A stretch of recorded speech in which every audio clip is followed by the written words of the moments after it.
ओम।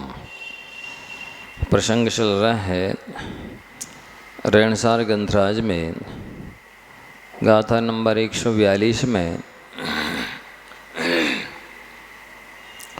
बहुत महत्वपूर्ण बात कही जा रही है कि मोक्ष कहें, निर्वाण की प्राप्ति कहें,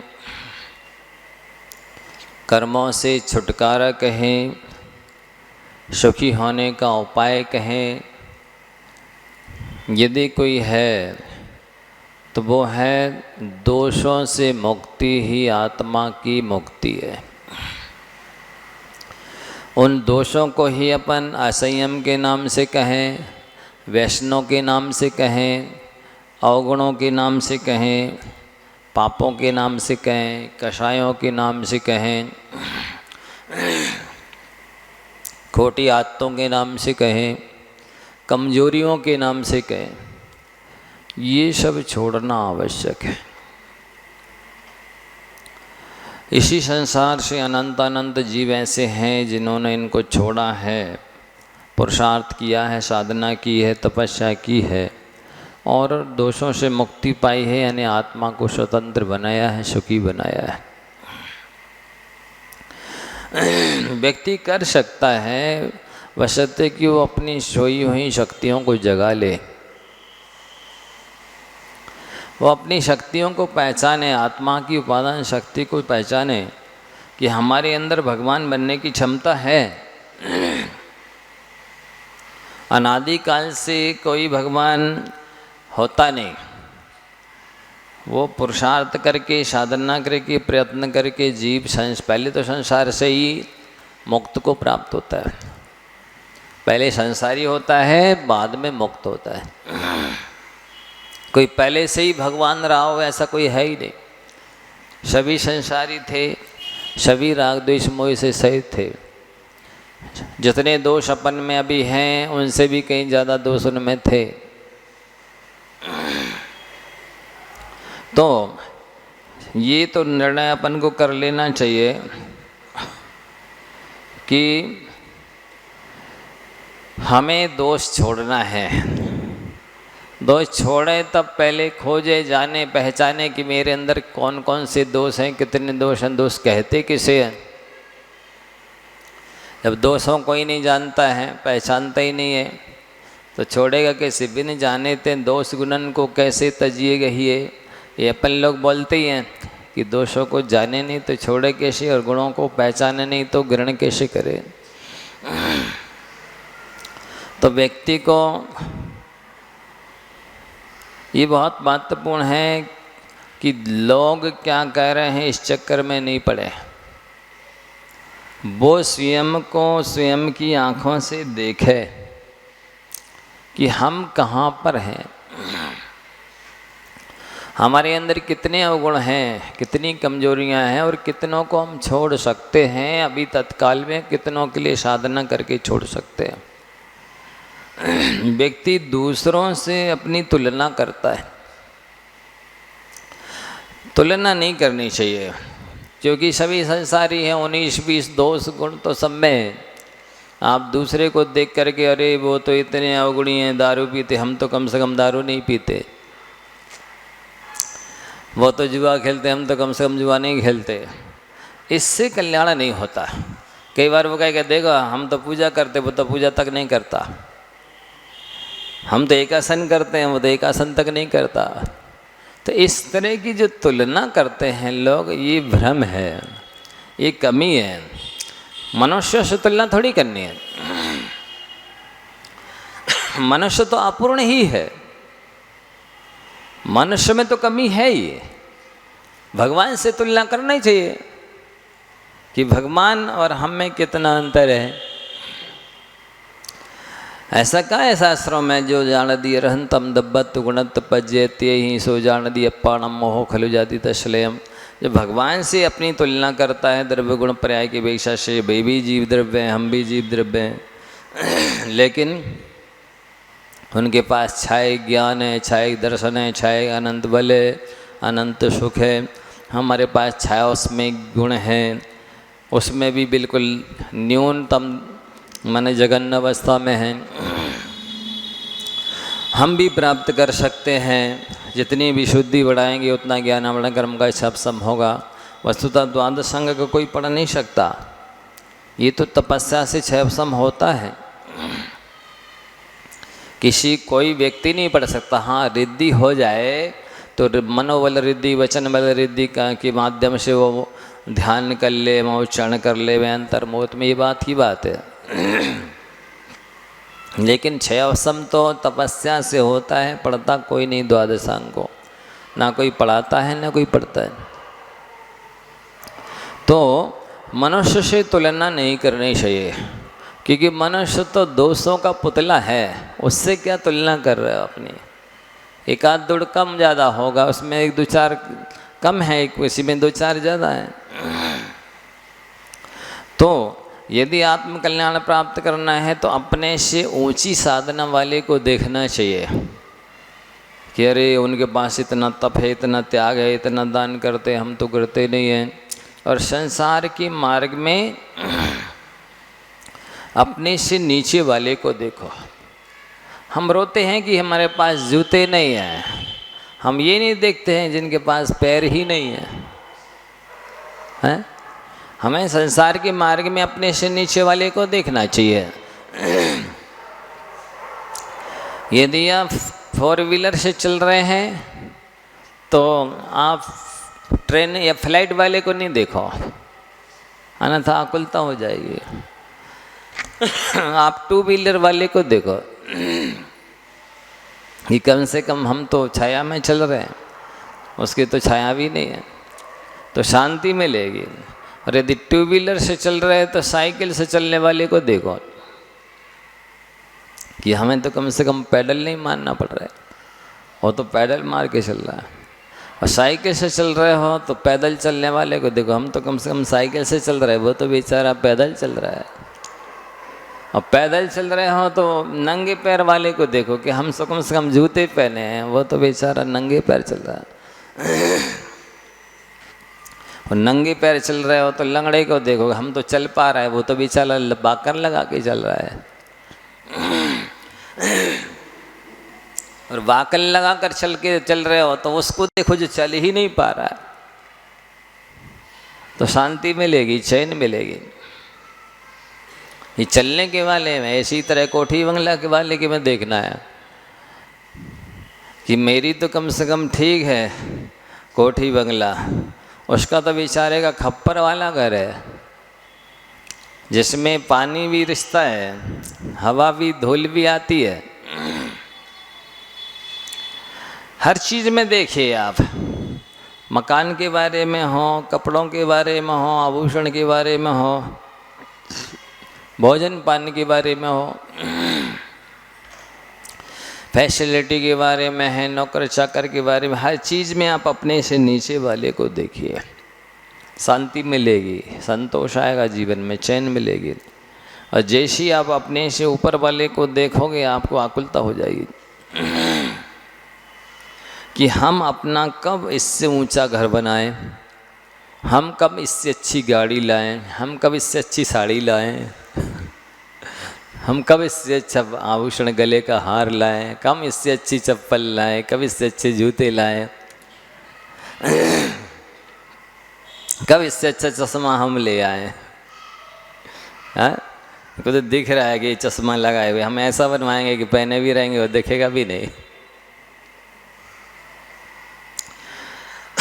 तो जब भी आप कभी भी अपने से भोग की सामग्री में ऊपर वाले को देखोगे तो बेचैनी, आकुलता बढ़ेगी।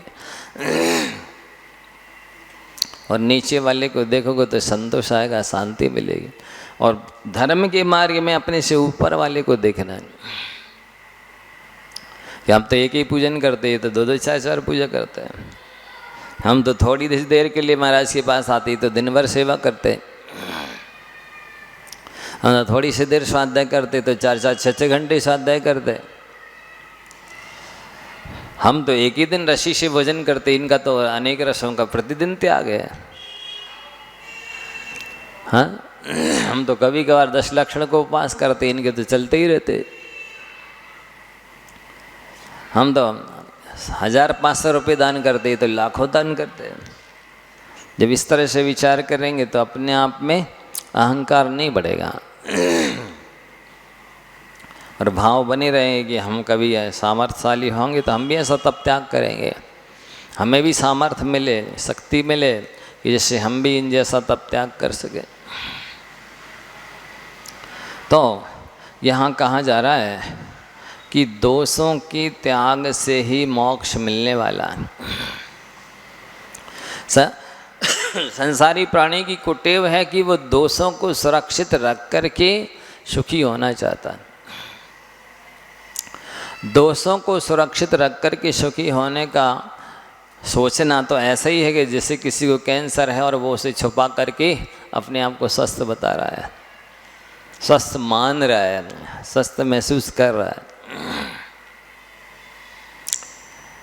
फोड़ा हुआ है, उसको उसने कपड़े पहन लिए, कह दिया हमको कुछ नहीं है, तो इससे स्वस्थ थोड़ी हो जाएगा, सुखी थोड़ी हो जाएगा।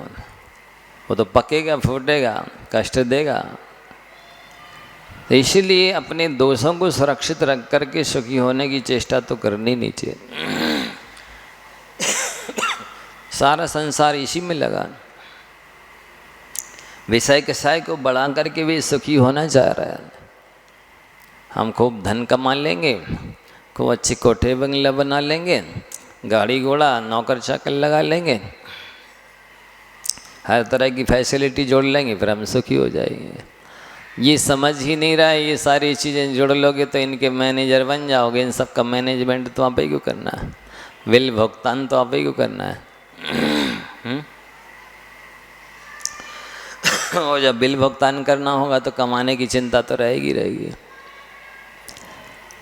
आज व्यक्ति के पास सुविधाएं हैं पर सुविधा भोगने के लिए समय है ही नहीं समझे। प्राइवेट कंपनियों ने खूब पैकेज दे रहे हैं, बड़ा करोड़ों रुपयों का साल भर में, लेकिन 18 घंटे काम ले रहा है बेचारे का, कच्ची उम्र तो निकाल ही लिया। 18 घंटे जब आप काम लोगे तो वो जो सब पैसा दे रहे हो, फैसिलिटी दे रहा हो, वो भोगेगा कब? वृद्धावस्था में भोगने की सामर्थ्य नहीं रहती है, संस्कार है नहीं, सत्संगति है नहीं, ज्ञान विवेक है नहीं, वैराग्य है नहीं, छुट्टी भी नहीं मिल रही है। कोई विशेष रूप से धर्मात्मा हो ले आए, छुट्टी निकाल ले, मांग ले तो बात अलग है।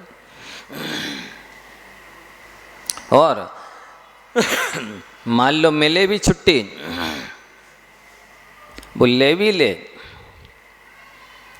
तो उसको ज्ञान नहीं है, विवेक नहीं है, वैराग्य नहीं है, सब वो मनोरंजन करने के लिए चला जाएगा। इधर भी वो पाप ही कमा रहा है, उधर भी जा करके वो पाप ही कमाएगा। मतलब जो कुछ भी जितना भी है पुण्य उसका इसी जन्म में जो कुछ भोग ले तब भोग ले, अन्य जन्म में तो उसको पाप ही भोगना है, क्योंकि वो पाप ही कमा रहा है, पुण्य का कोई उपाय कर ही नहीं रहा।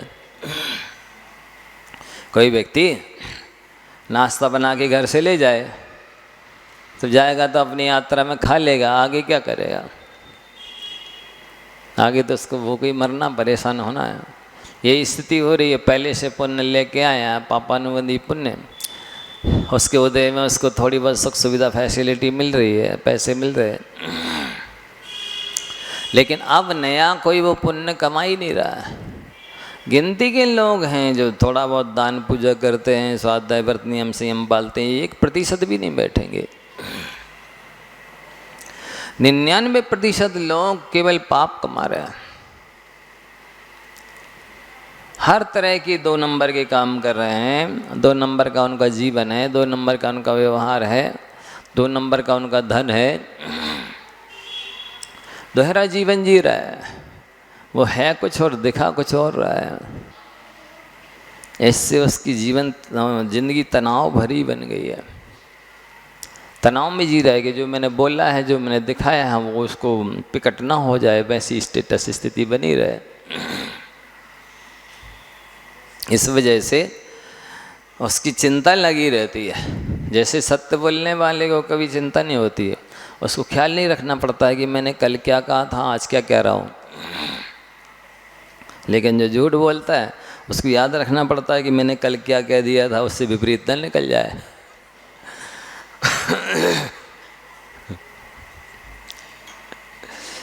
नहीं तो पकड़े जाएंगे। और वो झूठ तो झूठ ही होता है, प्रकट तो वही हो ही जाता है, छुपा नहीं रह सकता है। तो ये बात महत्वपूर्ण है कि व्यक्ति अपने बारे में क्या सोचता है उस वही देखना है। दूसरे क्या कह रहे हैं वो इस चक्कर में रहता है, जबकि ये भ्रम है, गलती है, भूल है। दूसरे तो उनका नज़रिया अलग है, उनका स्तर अलग है, उनके पास जितना ज्ञान होगा, जितना विवेक होगा, उस ढंग से वो आपके बारे में देखेंगे, सोचेंगे। या फिर विवेक ही नहीं है तो कुछ की कुछ कल्पना कर लेंगे, आप जो नहीं है वो मान बैठेंगे। लेकिन आप स्वयं को अपनी आंखों से देखेंगे कि हम अपने में आपके विषय में क्या विचार रखते हैं। उत्थान और पतन उससे होता है। कई बार व्यक्तित्व का सही आकलन ना करने की वजह से भी गड़बड़ होता है। व्यक्ति में संभावनाएं, शक्तियां, रिद्धियां, सिद्धियां हैं, लेकिन उसको विवेक ही नहीं है, पता ही नहीं है कि मेरे पास कितनी योग्यता है, मेरे पास कितनी कैपेसिटी है, कितनी क्षमता है। वो आकलन ठीक से नहीं कर पाता है, इसलिए भी पतन होता है। तो यदि व्यक्ति ने अपनी कमजोरियों को जान लिया है तो समझ लो कि उसने उनको दूर करने का पहला कदम उठा लिया है। कमजोरियों को जान लिया तो छत्र चूड़ामणि में आचार्य बादीप सिंह सूरी जी ने एक अच्छी गाथा लिखी है। अन्य दिए मेवात्मीयम अपि दोषम प्रपस्यतः कह क्षमा खलु मुक्तोयम युक्ता कायेन चेदपि। जैसे संसारी प्राणी दूसरों के दोषों को देखता है, काश वैसे अपने दोषों को देखने लग जाए, उसको दोष पकड़ में आ जाए, समझ में आ जाए, जान ले कि मेरी ये कमियां हैं, ये दोष हैं। तो वो कहते हैं वर्तमान में भले वो शरीर से क्षयित है लेकिन मुक्त के समान है। क्यों? क्योंकि उसने जान लिया है, तो अब वो छोड़ेगा, भाव रखेगा, पुरुषार्थ करेगा। इसलिए एक ना एक दिन छूट जाएगा। जब पता ही नहीं है तो कैसे छोड़ेगा? तो स्वयं को अपनी आंखों से देखना प्रारंभ करें। अपने आप को देखना मतलब अपने आप को सुधार लेना, ये संसार की सबसे बड़ी सेवा है। एक व्यक्ति भी अच्छा बन जाता है तो संसार से एक बुरा आदमी तो कम हो जाता है। ये बहुत बड़ी बात है। इसलिए कई बार क्या होता है, हम स्पष्ट नहीं बोलते हैं, नहीं बोल पाते तो भी कई बार गड़बड़ होता है। स्पष्ट नहीं बोलने से हम सामने वाले से सहमत नहीं हैं, सामने वाले की सोच से, सामने वाले के वचनों से, सामने वाले के क्रियाकलाप से हम सहमत नहीं हैं, लेकिन हम स्पष्ट नहीं कह पाते हैं तो वो फिर कई बार अन्याय का समर्थन हो जाता है। और अन्याय का समर्थन हो जाता है तो फिर हम अपने सत्य पर अडिग नहीं रह पाते हैं, चलायमान हो जाते हैं। तो हमेशा ये भी अपना एक स्वतंत्र व्यक्तित्व रखना चाहिए, जिससे कि हम सच्चाई की स्थिति में कठोर विरोध होने पर भी चट्टान की भांति अडिग रहे। ऐसा व्यक्तित्व होना चाहिए। वो ढुलमिल स्थिति नहीं कि जरा सी प्रतिकूल परिस्थिति आई तो हमने सत्य को ही छोड़ दिया, अपने कर्तव्य को ही छोड़ दिया, अपने धर्म को ही छोड़ दिया, अपने आवश्यक को ही छोड़ दिया। फिर हम आदर्श उपस्थित नहीं कर पाते हैं, फिर हम अपने लक्ष्य को प्राप्त नहीं कर पाते हैं, हम भटक जाते हैं। तो जो धर्मात्मा होता है उसका लक्ष्य दूसरों को खुश करना नहीं होना चाहिए।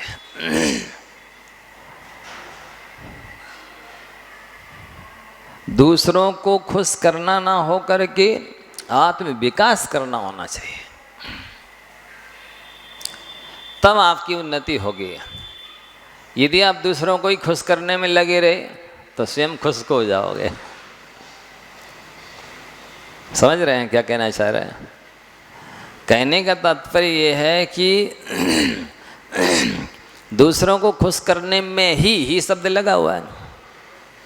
लगे रहने से खुशामद जैसी होती रहती है, आत्म विकास नहीं होता है। इसलिए आपके बारे में दूसरे क्या सोच रहे हैं, उनका निर्णय उन तक सीमित है, आप तक नहीं आएगा। हाँ, सबको संतुष्ट किया भी नहीं जा सकता है।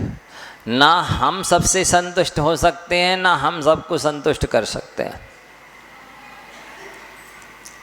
क्योंकि सबकी सोच, सबका लक्ष्य, सबकी उम्र, सबके संस्कार, सबकी संगति, सबका उम्र, सब कुछ भिन्न है। कर्म का उदय, वो इस बात की चिंता न करें आप कि वो आपके बारे में क्या सोच रहे हैं। आप ये देखें कि आप में वास्तव में क्या कमी है। यदि कमी है तो अपनी कमी सुधारने में ही अपनी भलाई है, और कमी नहीं है तो सामने वाले कहने से हमारा कुछ बिगाड़ होने वाला हो नहीं है। तो अपन सहज सरल सुंदर जीवन शैली में जिए, स्वाभाविक स्थिति में रहें, तो हमको तनाव नहीं होता है, टेंशन नहीं होता है, चिंता नहीं होती है। और जब बनावटी जीवन जीते हैं, दिखावटी जीवन जीते हैं, दोहरा जीवन जीते हैं, तो नियम से चिंता आती है, तनाव आता है, आकुलता होती है, और वो जीवन भर टेंशन रहता है। न वर्तमान में सुखी रहेंगे आप, न भविष्य में सुखी रहेंगे।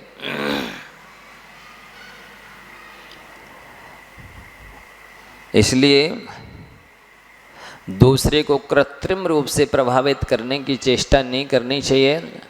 कोई भी व्यक्ति कृत्रिम रूप से प्रभावित होता भी नहीं है, वास्तविकता सामने आई जाती है। वास्तविकता किसी ना किसी झरोके से झांक ही लेती है,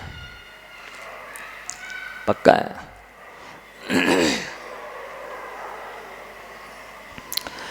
और सदैव आशावादी बने रहना चाहिए।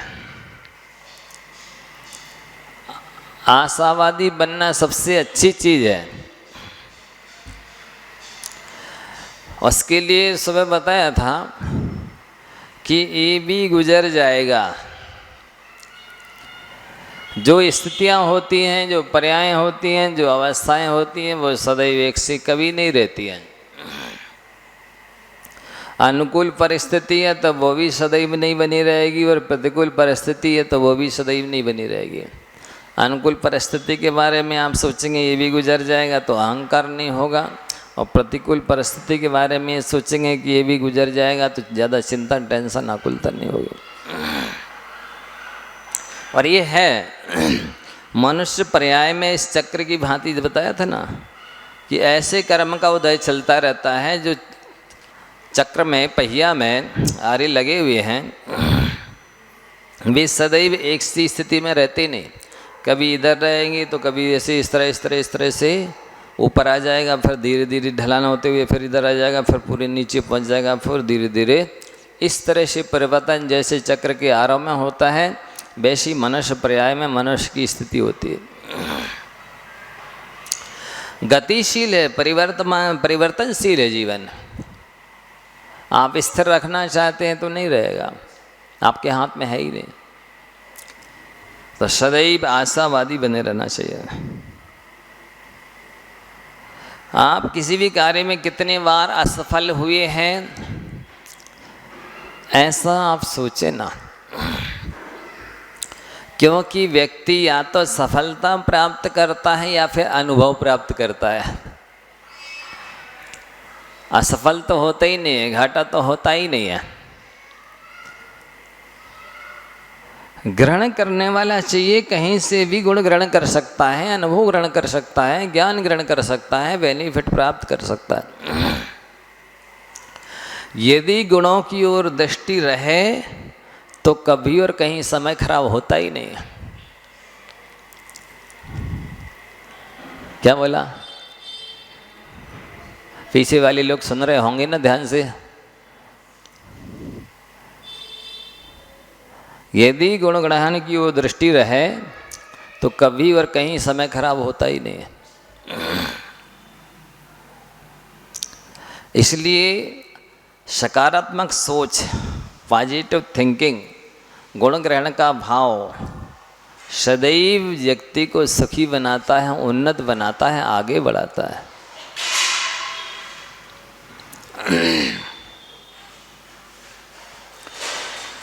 आप जो नहीं है वैसा दिखाना नियम से तनाव की स्थिति पैदा करता है। आप जो नहीं है वैसा दिखाना सदैव टेंशन का कारण होता है।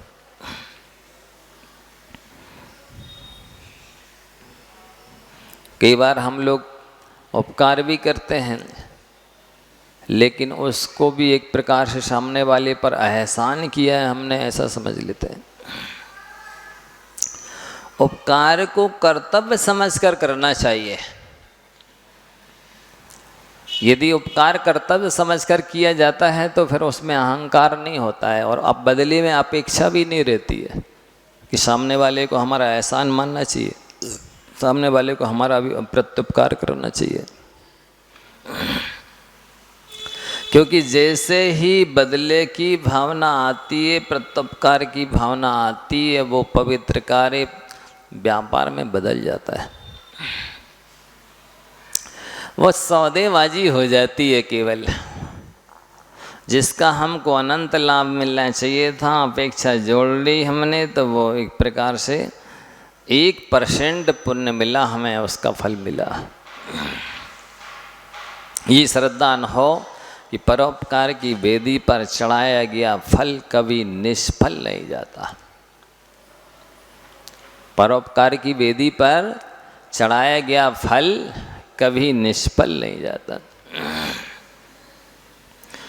तो ये आपको बताया इसलिए जा रही सारी चीज़ें कि इसमें लिखा है कि दोषों के त्याग से ही मुक्ति होती है।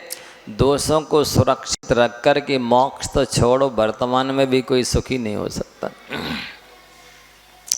अगले जन्म में स्वर्ग मोक्ष में ऊंचा स्थान मिलना तो बहुत दूर बात की बात है।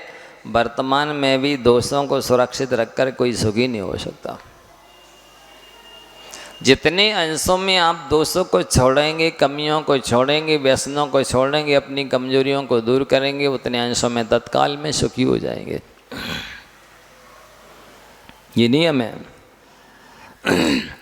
और सबसे महत्वपूर्ण चीज़ है, ये सदैव याद रखना चाहिए कि अपने चेतन मन को गंदगी से नहीं भरना चाहिए। चेतन मन में गंदगी भर जाती है तो जो स्थिति पानी की होती है, जैसे पानी यदि नाली में चला जाता तो इतना स्वच्छ सुंदर शीतल पेयजल था, अब वो कीचड़ संज्ञा को प्राप्त हो जाता है, वो गटर संज्ञा को प्राप्त हो जाता है, वो अपेय हो जाता है, ना नहाने के लायक रहता है, ना हाथ धोने के लायक रहता है, ना पीने के लायक रहता है, ना कपड़े धोने के लायक रहता है, किसी काम का नहीं रहता। ठीक यही स्थिति मन की होती है। जब वो गंदगी से भर जाता है तो किसी काम का नहीं रहता। इसलिए अपने मन को गंदगी से ना भरे। एक दिन बताया था कि जैसे गटर का ढक्कन खोलते हैं तो वातावरण भी गंदा हो जाता है और स्वास्थ्य भी खराब हो जाता है, और इत्र की शीशी को खोलते हैं तो वातावरण भी ठीक हो जाता है और स्वास्थ्य भी ठीक हो जाता है। तो गटर के ढक्कन खोलने जैसा तो है दूसरों के दोषों को देखना और कहना। जब हम किसी दूसरे के दोष देखते हैं और अपने मुंह से बोलते हैं तो ये गटर की ढक्कन खोलने से जैसे स्थिति वहाँ पर वातावरण खराब हो रहता है, श्वास खराब हो रहता, यहाँ भी आपसी संबंध भी गड़बड़ा जाते हैं और हमारी मानसिकता भी गड़बड़ा जाती है। दोष देखने से सदैव पाप का बंद होता है, नेगेटिविटी आती है, नकारात्मक सोच आती है, नकारात्मक ऊर्जा आती है, व्यक्ति की अवनति होती है। संयम लब्धि स्थान गिर जाते हैं, गुण स्थान गिर जाते हैं, विशुद्धि स्थान गिर जाते हैं और उल्टा नीच गोत्र इत्यादि का बंद होना शुरू हो जाता है। इसलिए इत्र की शीशी के ढक्कन खोलने के समान है यदि अपन एक दूसरे की प्रशंसा करने लग जाए, एक दूसरे के गुण ग्रहण करने लग जाए, तो यहाँ पर फिर माहौल भी अच्छा बन जाता है, वातावरण भी अच्छा बन जाता है, मानसिकता भी अच्छी बन जाती है, पुण्य का बंध होना भी शुरू हो जाता है, संयम लब्धि स्थान, गुण स्थान, विशुद्धि स्थान भी बढ़ जाते हैं। ये बात भी निश्चित है कि सदैव सकारात्मक सोच नकारात्मक सोच पर विजयी होता है। विजय अंत में किसकी होती है? सकारात्मक सोच वाले की ही विजय होती है, नकारात्मक सोच वाले की विजय नहीं होती है, सदैव वो हारता ही है। तो सामने वाला कुछ भी कहे वो उसके लिए, वो उसका कर्ता भोक्ता स्वामी वो खुद है, हम नहीं है, वो स्वतंत्र है उसके लिए। हमारा अधिकार अपने पर है, दूसरे पर नहीं है। विडंबना ये है कि हम सबको सुधारना चाहते हैं, जो कष्ट साध्य है, असंभव है, हमारे कर्तृत्व भोक्तृत्व स्वामित्व में नहीं है। हमारा मन हमारे कर्तृत्व भोक्तृत्व स्वामित्व में, हम अपने को नहीं सुधारते हैं। असंभव काम करना चाहते हैं, जो संभव हो सकता है उसको करते नहीं। तो जब हम अपने को नहीं सुधार पा रहे हैं तो दुनिया को कैसे सुधारेंगे? अपने को अनुशासित नहीं कर पा रहे हैं तो दुनिया को कैसे अनुशासित करेंगे? जो संभव काम है वो नहीं कर पा रहे तो असंभव को कैसे करेंगे?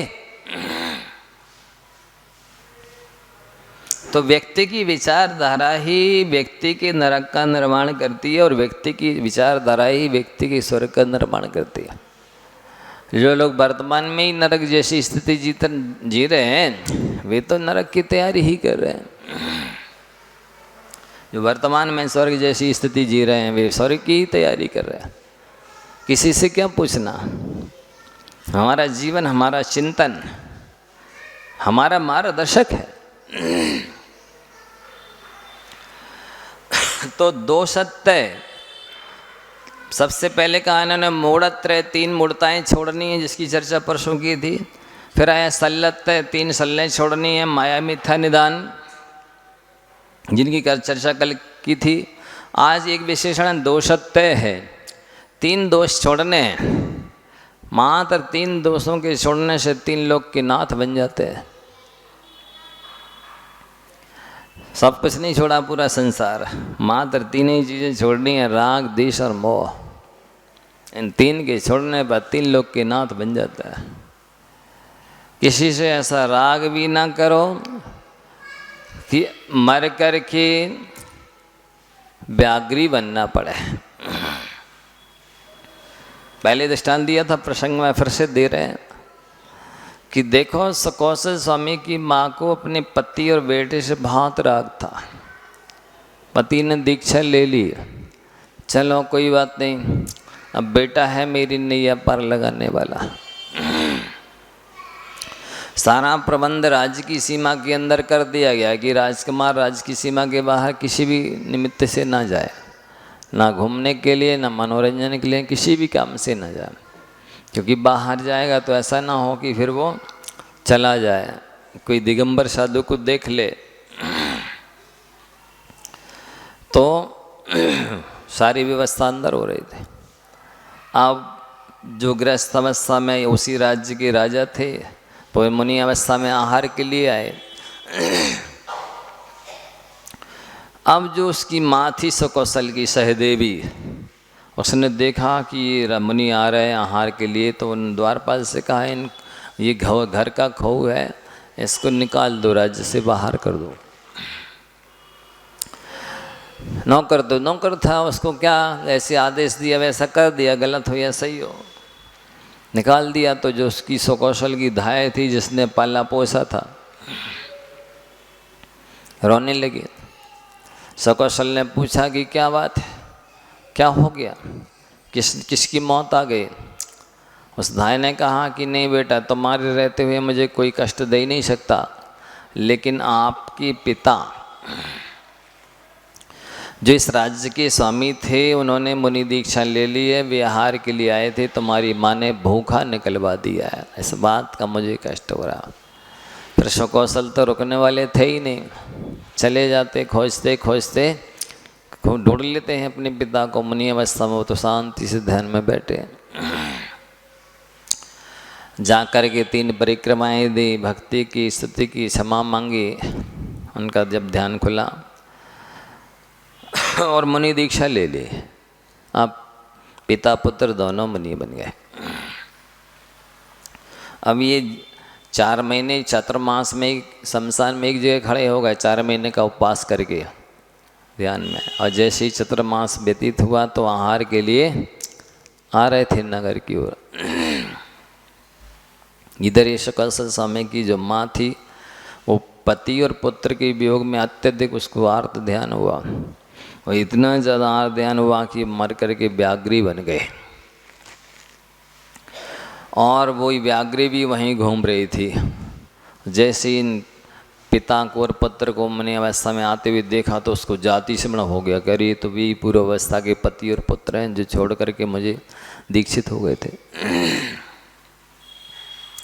पहले जितना ज़्यादा राग था उतनी ज़्यादा द्वेष हो गया, और उसने छलांग लगाई और सबसे पहले अपने पुत्र को ही मुनि अवस्था में जब था खा लिया। ऐसा राग मत करो कि मर करके व्याघ्री बनना पड़े, ये बहुत खतरनाक दोष है। और ऐसा द्वेष भी मत करो कि मर करके फिर शालिनी बनना पड़े। पूर्व अवस्था के भाभी और देवर थे सुकुमार स्वामी और वो शालिनी का जीव, किसी बात को लेकर के हंसी मजाक में लात मार दी होगी, और उस भाभी ने अपना अपमान समझा कि हम तो अबला हैं, मेरे साथ ऐसा व्यवहार किया गया, अगले जन्म में इसी पैर को खाऊंगी, तुमने जिस लात को मुझे मारा है उसी को खाऊंगी। और ऐसा निदान करके आर ध्यान करके मर गई, शालिनी बन गई भाभी। और इन्होंने मुनि दीक्षा ली, ये ध्यान में बैठे थे, और शालिनी को भी देख के जाति स्मरण हो गया, ये तो मेरा वही देवर का जीव है जिसने मुझे लात मारी थी, अब मैं उसका बदला लूँगी। 2 बच्चों के साथ में 3-4 दिन तक खाती रही। सोचो जरा, ऐसा द्वेष भी मत करो कि बदला लेने के लिए शालिनी बनना पड़े। इसलिए इन दोषों को छोड़ने के लिए कहा जा रहा है कि ये राग और द्वेष मांस और खून से भी ज़्यादा अपवित्र है। शरीर में खून मांस के रहते हुए तो केवल ज्ञान हो जाता है, लेकिन राग द्वेष के रहते हुए यथा क्या चारित्र भी नहीं होता। लोग इतना विवेक नहीं रखते हैं, वे खून मांस को ही अपवित्र समझते हैं, राग द्वेष को अपवित्र नहीं समझते। जैसे ही राग द्वेष का शमन होता है, डाउन होते हैं, धीमे होते हैं, आत्मा की शक्तियाँ विकसित होने लगती हैं, जागरूक होने लगती हैं, रिद्धियाँ सिद्धियाँ प्रकट होने लगती हैं। हमारी आत्मा की अनंत शक्तियाँ हैं, आत्मा में अनंत गुण हैं, अनंत सुख अनंत ज्ञान है। उन सब गुणों को राग द्वेष नहीं तो ढक के रखा, दबा दिया है। और तीसरा महादोष जो है मोह है। मोही व्यक्ति की दशा शास्त्रों में वर्णित की आचार्यों ने कि जैसे पागल व्यक्ति की स्थिति होती है वैसी मोही जीव की स्थिति होती है। पागल कभी कुछ कहता है, कभी कुछ करता है, इसी तरह से मोही जीव होता है। जैसे शराबी जीव की दशा होती है वैसी दशा पागल इस मोही जीव की होती है। शराबी व्यक्ति भी कभी कुछ करता है, कभी कुछ कहता है। अंडे में रहने वाले जीव की जो दशा होती है वही मोही जीव की दशा होती है। गर्भ में रहने वाले जीव की जो दशा होती है वो मोही जीव की दशा होती है। मोही जीव सब जो नहीं सोचना चाहिए वो सोचता है, जो नहीं बोलना चाहिए वो बोलता है, जो नहीं करना चाहिए वो करता है। अब देखो, जहाँ उसे कोई भी सपोर्ट मिल जाए, सहयोग मिल जाए, फिर वो भूल जाएगा कि मेरा कर्तव्य क्या है। वो सपोर्ट करने वाले का, सहयोग करने वाले का पक्ष लेगा, भले वो गलत हो, भले वो विधर्मी हो, विजातीय हो, एकांत हो, कुछ भी हो, लेकिन हमें वहाँ से सहयोग मिला है, उन्होंने हमें मदद की विपत्ति में, बीमारी में, कष्ट में, इसलिए वो उस पक्ष में चला जाएगा। आज देखो, जितने भी संप्रदाय बन रहे हैं, ग्रुप बन रहे हैं, वे अपने स्वार्थ के आधार पर बन रहे हैं। इतना व्यक्ति जातिवाद से, पंथवाद से, संप्रदायवाद से इतना ग्रसित होता है कि उसकी सोच सीमित हो जाती है, उसका सोचने का दायरा सीमित हो जाता है। वो सत्यान्वेषी बन ही नहीं पाता है, सत्य की गवेषणा कर ही नहीं पाता है, वास्तविकता क्या है वो नहीं समझ पाता। मोह की वजह से वो इस तरह से बंधा हुआ रहता है। बिल्कुल एकदम ब्रॉड माइंड से सोचे कि नहीं, जो खरा है सो मेरा है, जो मेरा है वो खरा है, ऐसा नहीं, जो खरा है वो मेरा है। लेकिन मोही जीव को खरा भी अखरा है, मोही जीव को खरा भी अखरा है, इसलिए सत्य का निर्णय नहीं कर पाता। और जब निर्णय नहीं कर पाता तो सत्य को नहीं पाता है। गाता अवश्य सत्यमेव जयते, अंत में विजय सत्य की ही होती है, लेकिन पाता नहीं, क्योंकि उसका सोचने का, उसका करने का, उसका बोलने का दायरा ही उतनी होता है। वो बंधा होता है, रस्से से नहीं बंधा है, एक सांकल से नहीं बंधा है, किसी जंजीर से नहीं बना है, लेकिन वो सोच से बना है। वो अपनी जाति के बाहर नहीं जा सकता, अपने ग्रुप के बाहर नहीं जा सकता, अपने संप्रदाय के बाहर नहीं सोच सकता, नहीं कर सकता। वो इतना बना होता है, अन्यत्र सोच जाती नहीं। वो ये मोबाइल की खोज कर सकता है, रिसर्च कर सकता है, सोचे छोटे से छोटा इंस्ट्रूमेंट, उपकरण बना देगा, बुद्धि तो है उसके पास। माने मनुष्य को मछलियों की तरह पानी में तैरना सिखाया उसने। मनुष्यों को किसके माध्यम से? सीप के माध्यम से। मनुष्य को पक्षियों की तरह उड़ना सिखाया उसने, फ्लाइट के माध्यम से। सारी दुनिया को मुट्ठी में ला दिया है उसने मोबाइल के माध्यम से। इतनी बुद्धि तो है, लेकिन स्वयं के आत्मधर्म के बारे में सोचने की बुद्धि उसके पास नहीं है, क्योंकि वो जातिवाद से, संप्रदायवाद से बंधा हुआ है। उसकी सोच सीमित हो गई है, वो कोप मंडूक बन चुका है। जैसे कुआं ज़्यादा से ज़्यादा थोड़ा सा उछलेगा, इधर किनारे, इस किनारे में ज़्यादा से ज़्यादा उछलेगा तो इधर से इधर तक उछल जाएगा, बस इससे ज़्यादा कहाँ जाएगा। ऐसी स्थिति इन संसारी प्राणियों की है। इनको बिल्कुल निराग्रह मन से, पक्षाग्रह, हटाग्रह, दुराग्रह से रहित होकर के सत्य की खोज करनी चाहिए। धर्म क्या है, कैसा होना चाहिए, आत्मा का स्वरूप कैसा होना चाहिए, परमात्मा का स्वरूप कैसा होना चाहिए, कर्तव्य क्या है, ये चीज समझने की आवश्यकता है। फिर दंडत्व है। दंड, देखिए आपके पास 3 वरदान हैं। आप चाहें तो उनको दंड के रूप में परिवर्तित कर दीजिए, चाहे आप चाहें तो उसको गुप्ती के रूप में परिवर्तित कर दीजिए। है वही मन वचन का है। यदि आप सही सोचते हैं तो वो आपके लिए मनोबल रिद्धि के रूप में परिणमन कर सकता है। मनोबल है, ये एक पास शक्ति है आपके पास।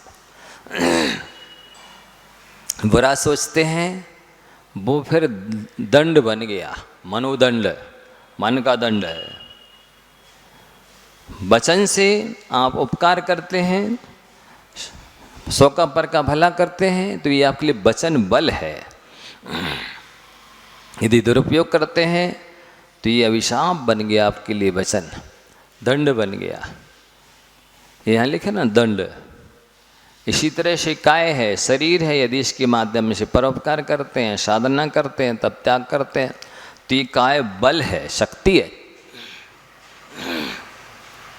मतलब ये शरीर को आप चाहें तो जिनालय बनाइए, शरीर जिनालय हो गया, आत्मा परमात्मा हो गया। अब आराधना कीजिए, साधना कीजिए, ध्यान कीजिए, पूजा कीजिए, तो ये जिनालय है। अवश्य के माध्यम से यदि विषयों को भोगते हैं, जीवों की हिंसा करते हैं, तो ये तो अस्त्र शस्त्र है। ये बंदूक का काम भी कर सकता है शरीर, ये तलवार का काम भी कर सकता है शरीर, एक खलबट्टा का, उखली मूसल का काम भी कर सकता है यदि जीवों का वध कर रहा है तो। और यही शरीर आप यदि आराधना करते हैं, साधना करते हैं, तो ये बहुत बड़ा उपकरण है, ये साधन है, ये पूज्य है। स्वभाव तो शुचौ का ये रत्नात्रय पवित्र थे। निर्जुगुप्सा गुण प्रीतर मता निर्विचिक सदा। यद्यपि ये शरीर धातुओं से भरा है, इसलिए अपवित्र है, लेकिन जब ये गुणों को ग्रहण कर लेता है तो पूज्य बन जाता है। महाराज का शरीर भी वही है, आपका शरीर भी वही है। भाई मलमूत्र आपके शरीर में भरे हैं, वही मलमूत्र महाराज के शरीर में भरे हैं। महाराज के शरीर को प्रणाम क्यों करते हैं, क्यों पूजा करते हैं, आरती करते हैं, भक्ति करते हैं? ये गुणों का आयतन बन गया है। इसमें गुण आ गए तो ये गुण अब ये अपवित्र नहीं रहा। रत्नात्रय पवित्र थे, ये रत्नात्रय से पवित्र हो गया है। अब इस जीवन में भी पूज्य है, और ये मान लो इस शरीर को छोड़ के चली जाए आत्मा, तो ये मुर्दा भी शरीर की पूजा होती है। डेथ बॉडी को भी व्यवस्थित बैठा करके विधिवत विधि विधान से पूजा पाठ से फिर दाह अग्नि संस्कार किया जाए। उस राख को भी माथे पे लगाती है, पूज्य है। कहाँ से पूज्यता आ गई? गुणों की वजह से। इसमें गुणवान आत्मा थी, इसमें पूज्य आत्मा महात्मा इसके अंदर विराजमान थी, इसलिए शरीर में भी पूज्यता आ गई, पवित्रता आ गई। तो ये शरीर है आपके लिए, जो आप इसे वरदान भी बना सकते हैं, और ये शरीर है आप जिसे आप अभिशाप बना सकते हैं। एक दिन दृष्टांत दिया था कि 100 का नोट है, और 100 के नोट से चाहे आप अमृत खरीद लें, चाहे जहर खरीद लें, चाहे दारू खरीद लें, चाहे दूध खरीद लें, नोट तो वही है। इसी तरह जीवन तो सबका वही है, मनुष्य पर्याय तो सबकी है। अब उसका उपयोग, दुरुपयोग, सदुपयोग क्या कौन कर रहा है, ये बात अलग है। तो इस तरह से दंड, इन खोटी चेष्टाओं का त्याग करना जरूरी है। मन वचन का है कि कुचेष्टा आपको बहुत सजा देगी बाद में, और आगे की चर्चा आगे करेंगे।